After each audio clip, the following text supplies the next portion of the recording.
सादिके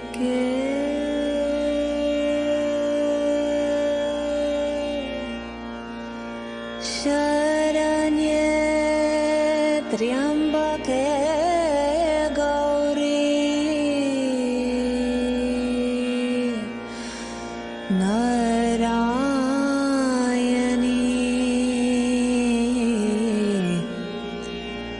नमोस्तुते।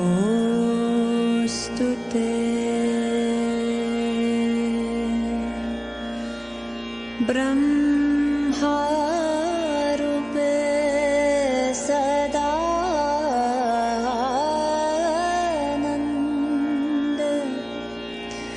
परमानन्द स्वरूपिणी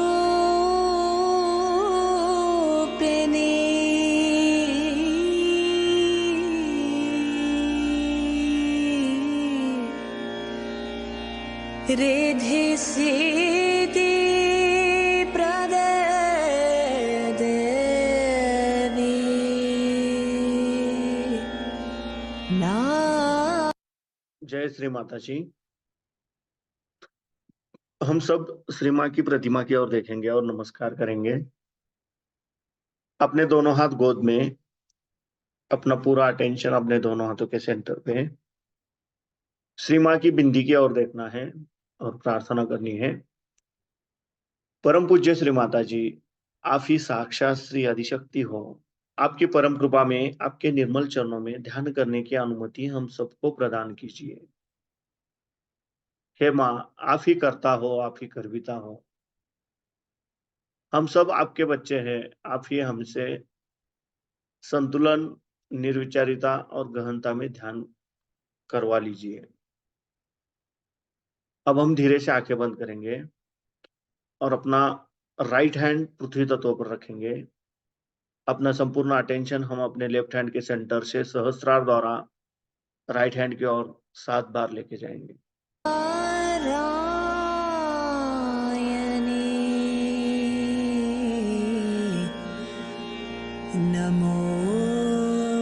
नमोस्तुते।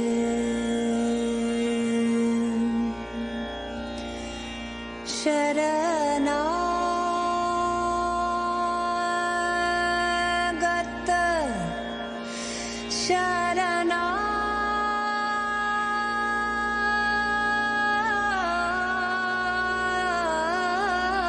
शरणागत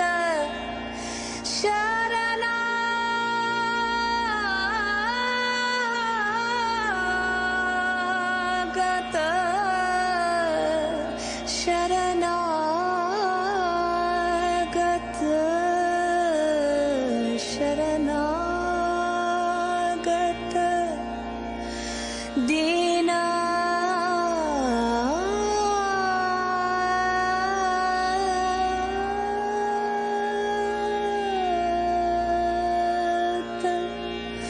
परित्राण।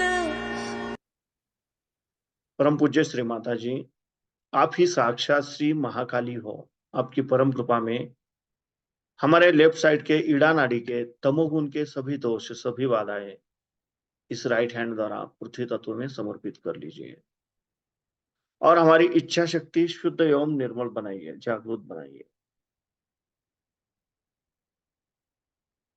अब हम अपना राइट हैंड अपनी गोद में रखेंगे और लेफ्ट हैंड आकाश तत्व की ओर करेंगे। अपना संपूर्ण अटेंशन हम अपने राइट हैंड के सेंटर से धीरे धीरे सहस्त्रार द्वारा लेफ्ट हैंड की ओर 7 बार लेके जाएंगे। परायणी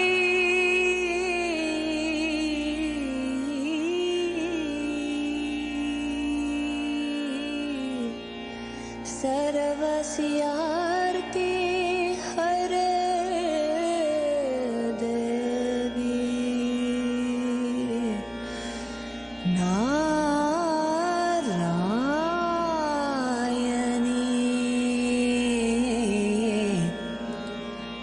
नमोस्तुते।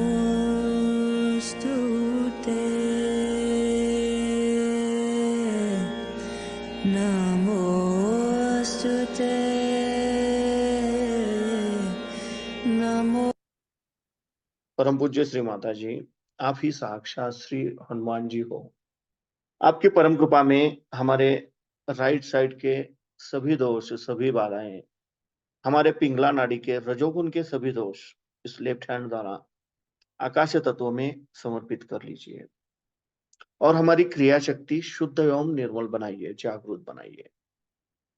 अब हम अपने दोनों हाथ अपने गोद में रखेंगे। अपना संपूर्ण अटेंशन हम अपने मध्य मूलाधार चक्र पर क्लॉकवाइज 7 बार रोटेट करेंगे। नमोस्तुते नमोस्तुते नारायणी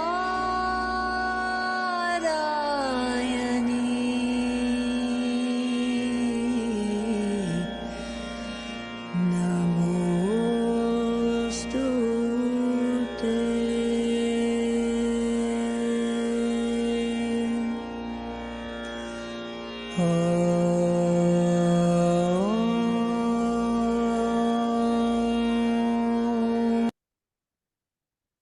परम पूज्य श्री माता जी, आप ही साक्षात श्री निर्मल गणेश हो।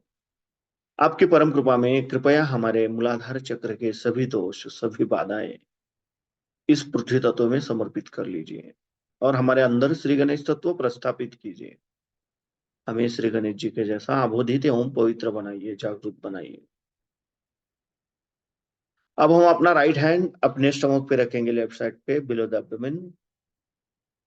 यहाँ पे अपना लेफ्ट स्वादिष्ठान चक्र होता है।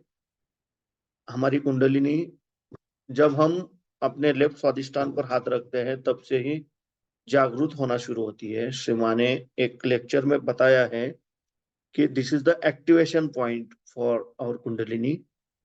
इसलिए हम यहाँ पे हम कुंडलिनी अवेकनिंग के लिए शुद्ध इच्छा मांगते हैं, शुद्ध और निर्मल इच्छा करते हैं।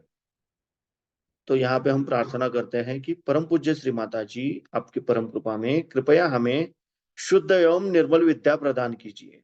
परम पूज्य श्री माता जी, आपकी परम कृपा में कृपया हमें शुद्ध और निर्मल विद्या दीजिए। अब हम अपना राइट हैंड अपने हृदय पे रखेंगे, लेफ्ट साइड पे। परम पूज्य श्री माता जी, आपकी परम कृपा में मैं केवल एक शुद्ध आत्मा हूँ। मैं मन नहीं, बुद्धि नहीं, शरीर नहीं, अहंकार नहीं, मैं केवल एक शुद्ध आत्मा हूँ। मैं केवल एक शुद्ध आत्मा हूँ। मैं केवल एक शुद्ध आत्मा हूँ। कृपया आप हमारे हृदय में विराजमान हो जाइए। अब हम अपना राइट हैंड अपने फोरहेड पर, अपने आज्ञा चक्र पर रखेंगे। परम पूज्य श्री माता जी, आपकी परम कृपा में हमने सबको क्षमा कर दिया है। हमारे मन में किसी के भी प्रति द्वेष भावना नहीं है। हमने खुद को भी क्षमा कर दिया है और सबको क्षमा कर दिया है। कृपया हमें सदैव क्षमाशील बनाए रखिए। यहाँ पे हम 3 बार क्षम कहेंगे। क्षम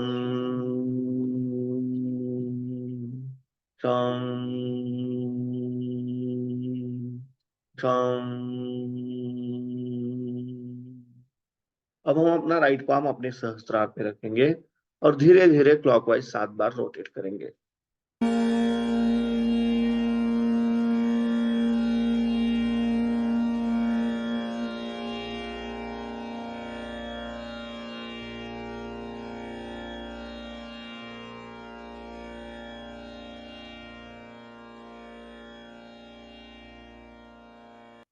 परम पूज्य श्री माता जी, आप ही साक्षात श्री सहस्त्रार स्वामिनी हो। आप ही साक्षात श्री आदिशक्ति हो। आपकी परम कृपा में कृपया हमें निर्विचारिता प्रदान कीजिए। कृपया हमें गहनता दीजिए। अब हम अपने दोनों हाथ अपनी गोद में रखेंगे। अपना संपूर्ण अटेंशन अपने दोनों हाथों से बहने वाले चैतन्य लहरियों पे रखेंगे और इसी अवस्था में हमें श्री मां की अमृतवाणी सुननी है।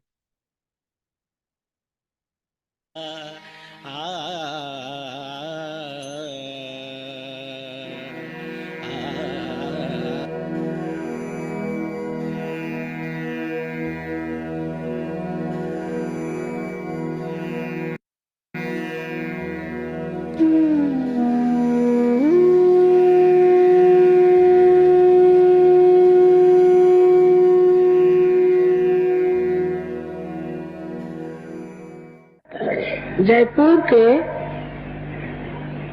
सर्व साधक लोगों को हमारा प्रणिपात।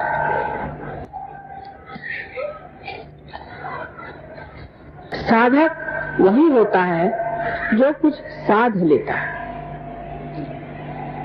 जिसने कुछ साधा नहीं,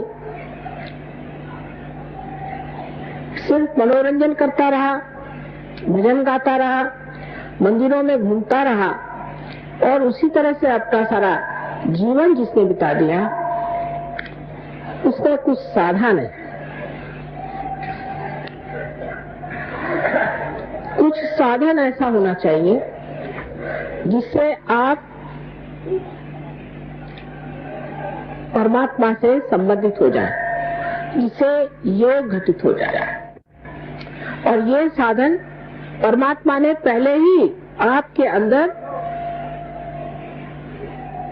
बहुत सुंदरता से सजाया हुआ है।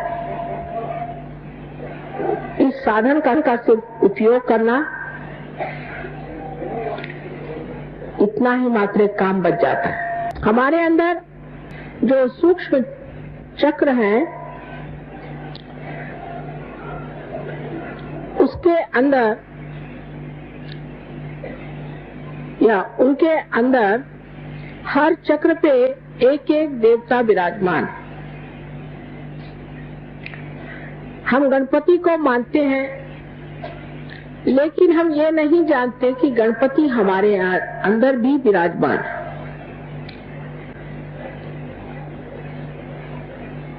हम विष्णु को मानते हैं,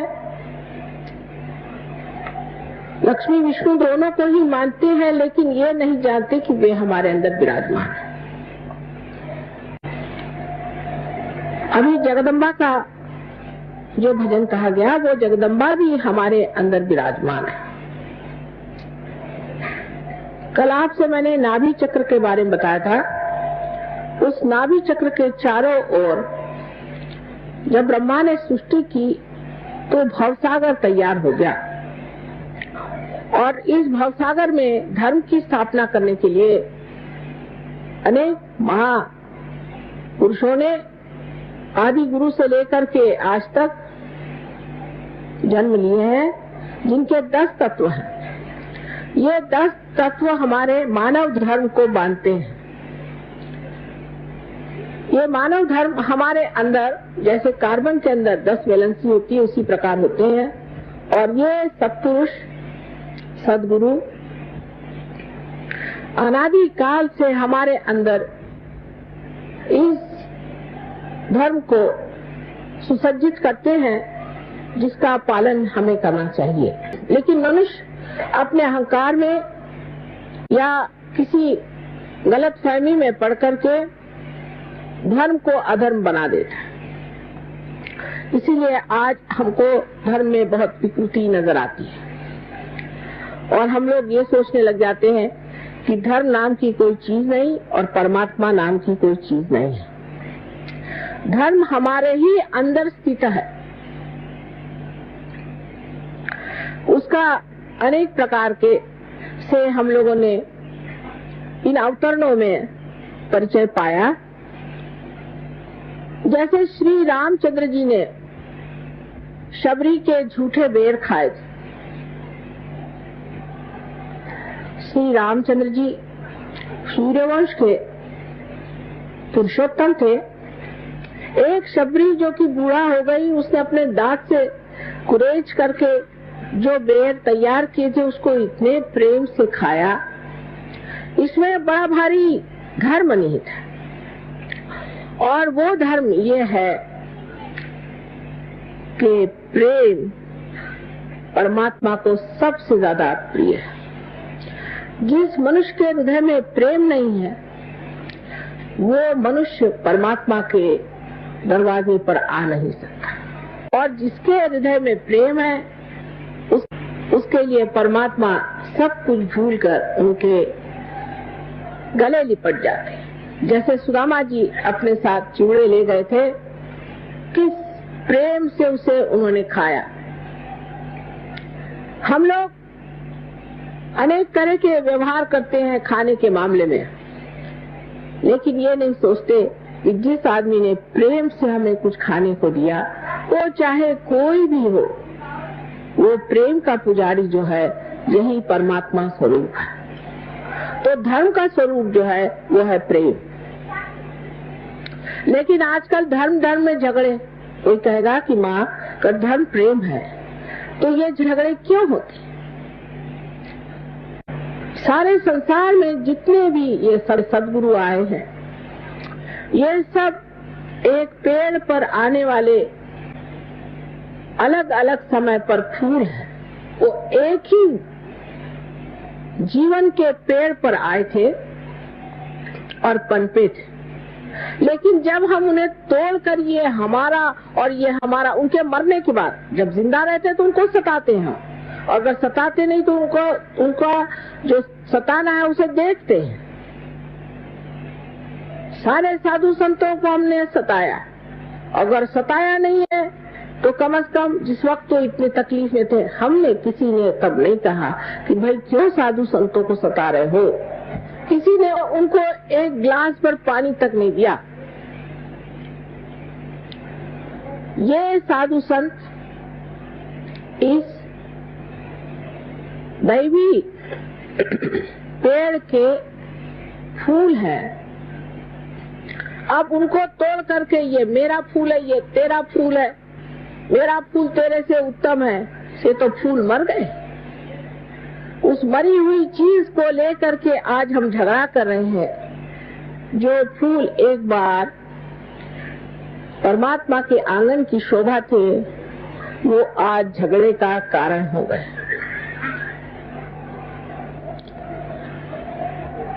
सो ये सारा धर्म जो है वो प्रेम का धर्म है, क्योंकि सारी शक्ति ही परमात्मा की प्रेम की है। कर परमात्मा हम लोगों को प्यार न करते तो वो इस सृष्टि की रचना ही न करते। लेकिन हम अपने को प्यार नहीं करते, हम अपने को झुठलाते हैं, अपने को कैद करते हैं, अपने ऊपर अपने ही विचारों को बांध करके कि ये मैं करूंगा, ये मेरा है, ये मेरा विचार है और यही सत्य है। इस तरह की धारणा ले करके हम जब अपने ही को किसी कोठरी में बंद कर लेते हैं, तब दूसरे भी दूसरे कोठरी में बंद होकर के चिल्लाते रहते हैं। प्रेम में मनुष्य स्वतंत्र हो जाता है, स्व का तंत्र जान जाता है। इसलिए धर्म ये प्रेम है। अब किसी जमाने में ऐसा समय आया कि जहाँ हिंसा को भी करना पड़ा। जैसे श्री कृष्ण ने युद्ध में अर्जुन से कहा कि ये तो सब पहले से मरे हुए हैं और तू इन सबको मार।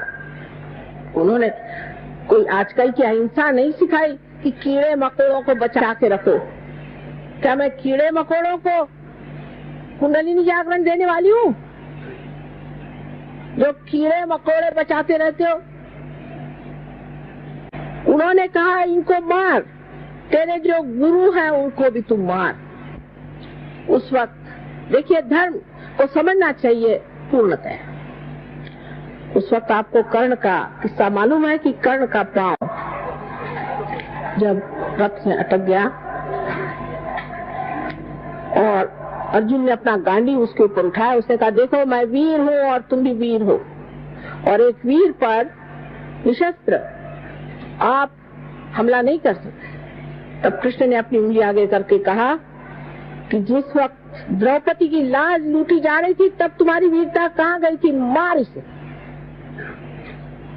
अहिंसा नहीं सिखाई थी, दुष्टों की हिंसा ही सिखाई।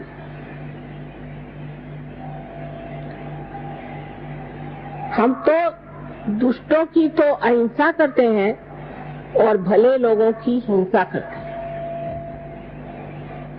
हमारे यहाँ बहुत से ऐसे लोग हैं कि वो कहेंगे कि साहब हम तो कीड़े मकोड़े बचा के रखते हैं, लेकिन अगर किसी के घर पे कुर्की लाना है तो उसकी बीवी बच्चों को बाहर निकाल के खड़ा कर देंगे। उसका अगर अपमान करना है तो उसको कर देंगे, बेचारा अकेला कमाने वाला होगा, उसको जेल भेज देंगे एक छोटे से रुपयों के पीछे। ये धर्म नहीं, ये अधर्म है। धर्म की व्याख्या इन लोगों से हमें समझना चाहिए। हमारे सामने ये अवतरण आए जिन्होंने हमारे अंदर ये चक्र तो बनाए, लेकिन इन्होंने हमारे सामने आदर्श भी रखे जिनको हमें समझना चाहिए।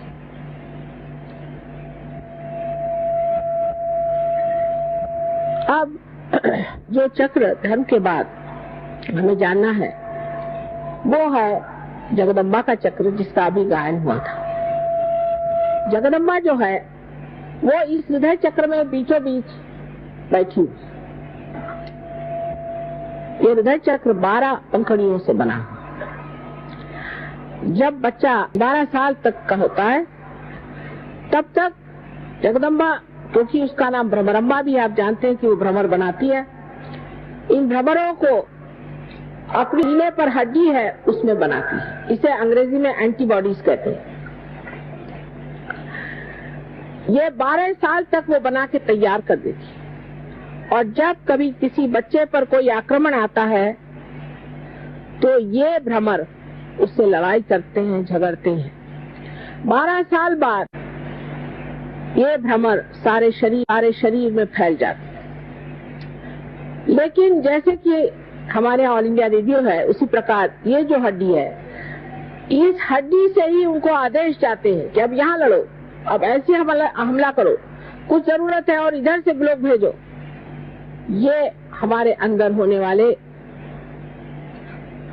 सारे आक्रमणों से लड़ते रहते हैं और कभी कभी हताहत भी हो जाते हैं। ये चक्र विशेषकर औरतों का ज्यादा पकड़ा जाता है, क्योंकि उनका विश्वास ये नहीं होता कि हमारी माँ जगदम्बा सर्वशक्तिमान, सबका पालन करने वाली, सबका तारण करने वाली जगदम्बा हमारी माँ है। पति ने जरा सा डांट दिया या कहीं कुछ चीज डर की बता दी तो औरतें डर के बैठ गई। जिस देश में पद्मिनी जैसी वीरांगना हो गई, उन वीरांगनाओं का आपके सामने स्वयं आदर्श है, वो तो जीवित आदर्श है इतिहास में। लेकिन आजकल की औरत जो है बड़ी डरपोक है और उसे आदमी भी जरूरत से ज्यादा दबाते हैं और उसकी परवाह नहीं करते। उस वक्त उसका ये चक्र पकड़ जाता है और उससे ब्रेस्ट कैंसर की बीमारियां ज्यादातर होती हैं। यह चक्र आदमी में भी पकड़ जाता है। जब पकड़ जाता है तो वो डरपोक हो जाता है, बहुत डरता है और छोटी छोटी बात में उसे डर लगता है, झिझक लगती है, हाथ उसके थरथराते हैं, पैर उसके थरथराते हैं, किसी भी काम में पड़ता है तो डरते रहता है। जगदम्बा ये शक्ति है। ये देखिए उस जगह बैठी हुई है जहाँ पर कि भवसागर में से लोग भक्तगण ऊपर आना चाहते हैं तो देवी उनकी रक्षा भी करती है और उनको मदद करके ऊपर खींच लेती है। आप जानते हैं कि देवी ने अनेक बार इस संसार में जन्म लिया। आपके राजस्थली में भी उन्होंने सती रानी बनकर थोड़ी सी देर के लिए चमक दिखाई, और यहाँ के राजा लोग सभी शक्ति के पुजारी हैं। ये सब होते हुए भी एक तरह की भीरुता, डर मनुष्य में बैठा हुआ। सत्य को डर नहीं होना चाहिए। जो आदमी सत्य पे खड़ा होता है वो किसी से डरता नहीं। सारे संसार के सामने सम्मुख होकर के वो जो सत्य बात है उसे कहता है। 1970 में मैंने मुंबई में एक बहुत बड़े जहांगीर कावस जी हॉल में जितने भी राक्षसों ने जन्म लिया है उनका सबका नाम और उनका पहले का नाम सब बताया। किसी ने न मुझ पर केस करी और ना ही कोई मेरे ऊपर आफत लाए।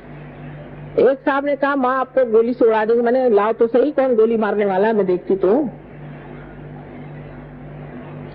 थर कांप उठेंगे। ये माँ की शक्ति होते हुए भी हम लोग इस कदर कायर और डरपोक हो गए। इसकी वजह ये भी है कि वीरता को हमने जाना नहीं, शूरता को हमने समझा नहीं और सत्य का हमने मान नहीं रखा। असत्य पे चलने वाले लोग डरपोक होते हैं। माँ सत्यवान लोगों की ही पूजा करती है और उन्हीं को संवारती है और उन्हीं की रक्षा करती है। तो ये विश्वास रखना चाहिए कि हमारे ही अंदर श्री जगदम्बा का जब स्थान है उसे हम जागृत कर लेंगे। अनेक बीमारियां इस चक्र की खराबी से होते हैं। उसके जो राइट साइड में आप देख रहे हैं चक्र है, इसे हम राइट हार्ट कहते हैं। ये चक्र यहाँ राजस्थान में बहुत पकड़ता है। ये श्री राम का चक्र है। श्री राम का चक्र है जो कि पुरुषोत्तम है। एक तो लोग जो सरकारी चीजों से बहुत डरते हैं, उनका ये चक्र बहुत पकड़ता है। क्योंकि पुरुषोत्तम श्री राम ये एक आदर्श राजा थे, और उनको जो लोग मानते हैं, उनको किसी भी गवर्नमेंट से डरने की क्या जरूरत है। जब उनका साम्राज्य बैठा हुआ है तो गवर्नमेंट से डरने की कौन सी जरूरत है। वो मर्यादा पुरुषोत्तम थे। उसी तरह से अगर आप अपनी मर्यादाएं में रहे तो कोई भी गवर्नमेंट आप पे आंच नहीं ला सकती, और वो आपको पूरे तरह से रक्षित रहने के लिए समर्थ है। इस चक्र को पकड़ने से मनुष्य को आस्मा की बीमारी हो जाती है। अब ये चक्र है पिता का, क्योंकि श्री रामचंद्र जी हमारे पिता स्वरूप है। ये पिता का है। अगर किसी पिता का अपने बच्चे से बिगाड़ हो गया, या किसी बच्चे का अपने पिता से बिगाड़ हो गया, या किसी तरह से पिता का जो स्थान है वो रिक्त हो जाए, जैसे कि बचपन में ही पिता की मृत्यु हो जाए, या पिता के तरफ से कोई तरह की तकलीफ हो, या पिता बच्चे को उच्छृंखल बना रहा है, उसको बुरे रास्ते पर डाल रहा है, तब ये चक्र पकड़ता है। उससे आपके अंदर अस्थमा की बीमारी हो जाती है। ये बीमारी ठीक हो सकती है, लेकिन इसका ये मतलब नहीं कि आप सब अस्थमा वालों को मेरे पास लाइए। इसका मतलब है कि कुंडलिनी को जागरण करके पहले ये चक्र ठीक करें। जैसे कुंडलिनी जब उठती है तो किसी किसी की इतनी सुंदर कुंडलिनी होती है कि एक क्षण में उठकर जम जाती है, और उसके बाद उनको कोई बीमारी ही नहीं आती। एक तो ये हुए। उसके बाद दूसरे ऐसे लोग होते हैं कि जिनकी कुंडलिनी उठती तो है पर बार बार गिर जाती है।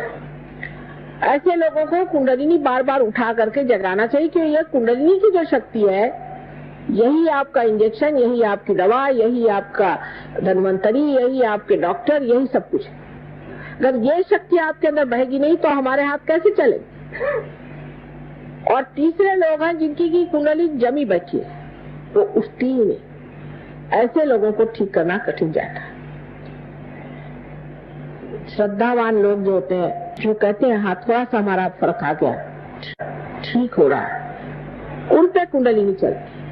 बहुत से लोग हैं, हमने बहुतों को ठीक किया, बीमारियां ठीक करी, लेकिन हमने देखा ये कि उनमें से बहुत कम लोग सहयोग में उतरते हैं। आपको सोचना चाहिए कि परमात्मा जो है वो भी समझदार है, और ऐसे दीप क्यों जलाए जो प्रकाश लगे। ऐसे दीप को जला के फायदा क्या, समय बर्बाद करके, कि जो सिर्फ अपनी तंदुरुस्ती ठीक करने आते हैं। ऐसे बहुत से पहलवान भी हैं जो मेरे पास आते हैं कि माँ हमें शांति दो। क्या तंदुरुस्ती ठीक होने से सब कुछ हो जाएगा? फिर एक चक्र ठीक होगा, फिर दूसरा खराब होगा। आज एक बीमारी होगी, फिर कल दूसरी होगी। रात दिन मैं क्या यही करती रहूं? एक तो पूर्व पुण्याई भी चाहिए और नम्रता भी चाहिए। बहुत से लोग ऐसा भी सोचते हैं कि जब वो सहज योग में आते हैं तो हमारे ऊपर वो उपकार करे जा रहे हैं।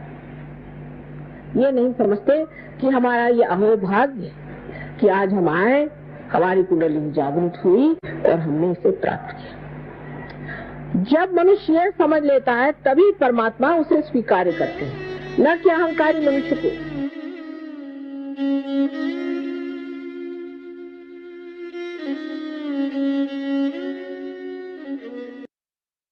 हम धीरे से आंखें खोलेंगे, श्री माँ की प्रतिमा की ओर देखेंगे और नमस्कार करेंगे। जय श्री माता।